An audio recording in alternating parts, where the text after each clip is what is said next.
ఎంతమందికి మ్యాథ్స్ అంటే కష్టం? నిజం చెప్పాలి. నాకు తెలిసి ఇష్టం లేని పనే మనిషికి కష్టం అనిపిస్తుంది. ఈ స్కూల్ వాళ్ళు మ్యాథ్స్ ఇంపార్టెన్స్ తెలియడం కోసం, మనీ వాల్యూ తెలియడం కోసం ఒక అద్భుతమైన కాన్సెప్ట్ ఫాలో అవుతున్నారు. చెప్పమంటారా? వీళ్ళ స్కూల్లో పిగ్గీ బ్యాంక్ అనే కాన్సెప్ట్ ఒకటుంది. స్టూడెంట్స్‌కి ఇంట్లో ఇచ్చే మనీ తీసుకొనొచ్చి స్కూల్లో ఉన్న ఈ పిగ్గీ బ్యాంక్‌లో దాచుకుంటారు. ఆ దాచుకోవడం కూడా ప్రతిదీ కూడా వాళ్ళ క్యాలిక్యులేషన్ వాళ్ళ ఒక బుక్‌లో మెయింటైన్ చేయాలి. ఎండ్ ఆఫ్ ది ఇయర్ మళ్ళీ స్కూల్ వాళ్ళు వాళ్ళ మొత్తం మనీకి ఇంట్రెస్ట్ వేసి ఇస్తారు.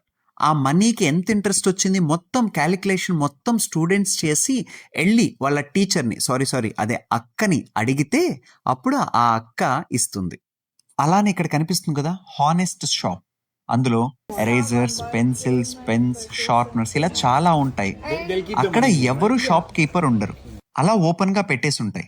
పిల్లలకి ఏం కావాలో తీసుకుంటారు. వాళ్ళ దగ్గర ఉన్న మనీని అక్కడ వాళ్ళు డిపాజిట్ చేస్తారు. అంటే మనిషి లేకపోయినా చాలా హానెస్ట్‌గా వాళ్ళకి కావాల్సింది తీసుకొని అంత మనీ అక్కడ పెట్టడం వాళ్ళకి నేర్పిస్తున్నారు. అలానే ఆ పిల్లల్లో ఉన్న నిజాయితీని నెక్స్ట్ లెవెల్‌కి తీసుకెళ్లడానికి ఇక్కడ మీరు చూస్తున్నారు కదా!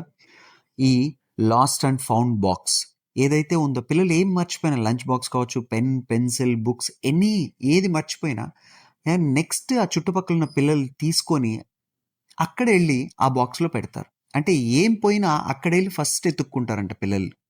ఇటువంటి నిజాయితీ చిన్నప్పటి నుంచే లేకపోవడం వల్లే ఈరోజు ఇంజినీరింగ్ కాలేజ్‌లో అంత వయసొచ్చాక కూడా అక్కడ దొంగతనాలు జరుగుతున్నాయి.